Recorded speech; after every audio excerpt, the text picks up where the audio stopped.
বছরে সবকিছুর একটা নির্দিষ্ট সময় থাকে, ধূমকেতুরও একটা নির্দিষ্ট সময় এসেছে, সেটা রিলিজ হচ্ছে।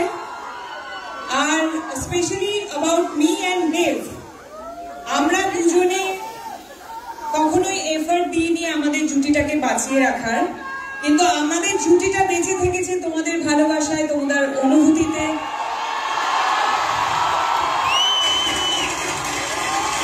তোমাদের কান্নায়, তোমাদের হাসিতে, তোমাদের রাগে, তোমাদের সমস্ত অনুভূতিতে আমরা থেকেছি। তার জন্য অনেক অনেক অনেক ধন্যবাদ। Thank you. এটার পর একটা কথা বলতেই হয় দেবদা, আমরা আমাদের জন্মের আগে থেকে দেখেছি, আমার মা বাবার কাছে শুনেছি, আমরা সবাই উত্তম কুমার এবং সুচিত্রা সেনের জুটি নিয়ে কথা বলতাম, ওনারা একসাথে প্রচুর সিনেমা করেছেন। তারপরে আমরা দেখেছি বোম্বাদা আর ঋতুপর্ণা সেনগুপ্ত, ওনারাও 50-60টা সিনেমা একসাথে করেছে। তারপরে এত পপুলার একটা জুটি ওনাদের, তারপরে যদি কোনো জুটি থাকে, আর সেটার জন্য এত উন্মাদনা তো আমরা দেখিনি কারোর জন্য, দেশুর জন্য। তোমাদের কয়েকশো সিনেমা তো হয়ে গেছে একসাথে মনে হয়।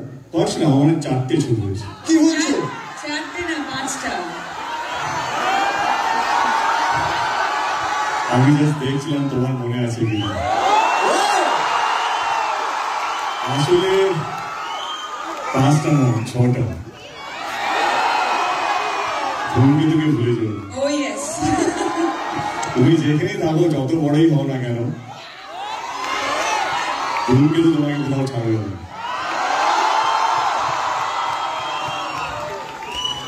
এবার প্লিজ তোমরা বসো। আমার কোন প্রোফাইল, লেফট অর রাইট? সব প্রোফাইল।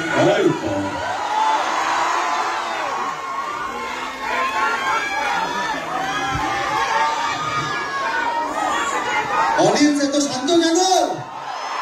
শান্ত থাকলে হবে না, আমার আওয়াজ যেন শোনা না যায়, ঠিক আছে? আমি অডিয়েন্সদের থেকে প্রচুর প্রশ্ন পেয়েছি, সেগুলো থেকে আমি নিজে কিছু প্রশ্ন বানিয়েছি।